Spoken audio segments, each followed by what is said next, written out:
De la classe Fleur, notre thème d'aujourd'hui, c'est parler de ses loisirs.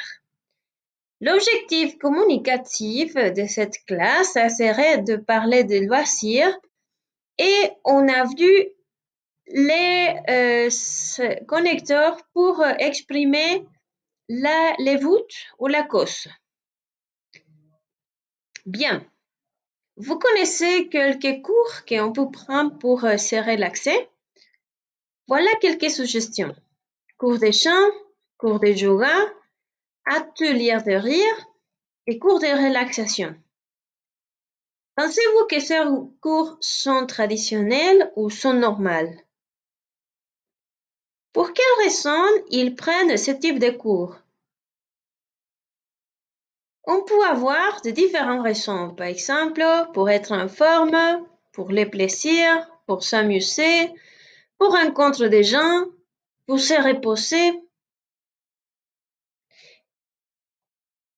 Et quelle est la raison réelle pour prendre ces cours? On a vu quelques raisons, par exemple N, elle prend les cours pour les plaisirs et parce qu'elle se sent bien. Louise pour partager son bon humeur et Sophie et Stéphane parce qu'ils adorent la discipline orientale. Observez comment vous utilisez pour. On l'utilise pour exprimer un objectif et parce qu'on l'utilise pour exprimer une cause. Et vous? Est-ce que vous pensez pourquoi vous prenez les cours de français? Si c'est pour les plaisirs, pour l'école, pour le travail ou pour s'amuser. Ou pour apprendre une autre culture. Comment vous savez observer le verbe prendre?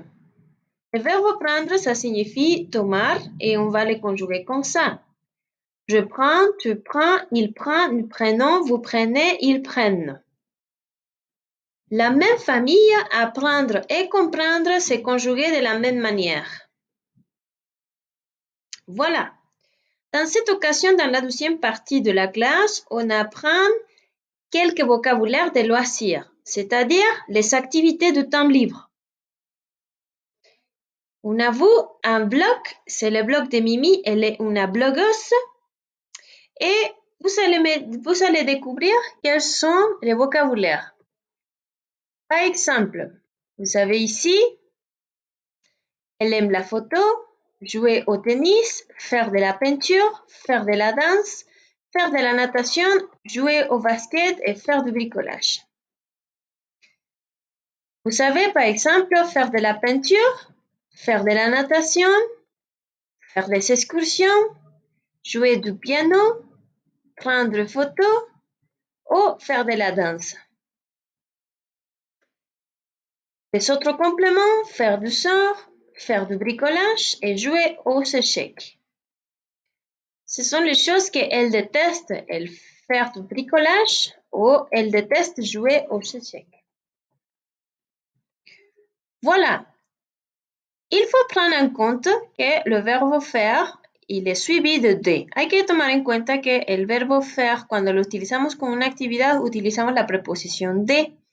Y hay que observar si c'est féminin o masculin. Par exemple, faire de la natation c'est féminin.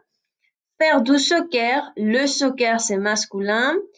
Et de la randonnée féminin. Vous connaissez déjà les articles contractés avec la préposition de, féminin de la, L apostrophe de L apostrophe, de ou de plus L, ça serait du. Si vous voulez utiliser le verbe jouer, vous devez l'utiliser avec jouer. Jouer de la guitare, tocar la guitare ou jouer du piano.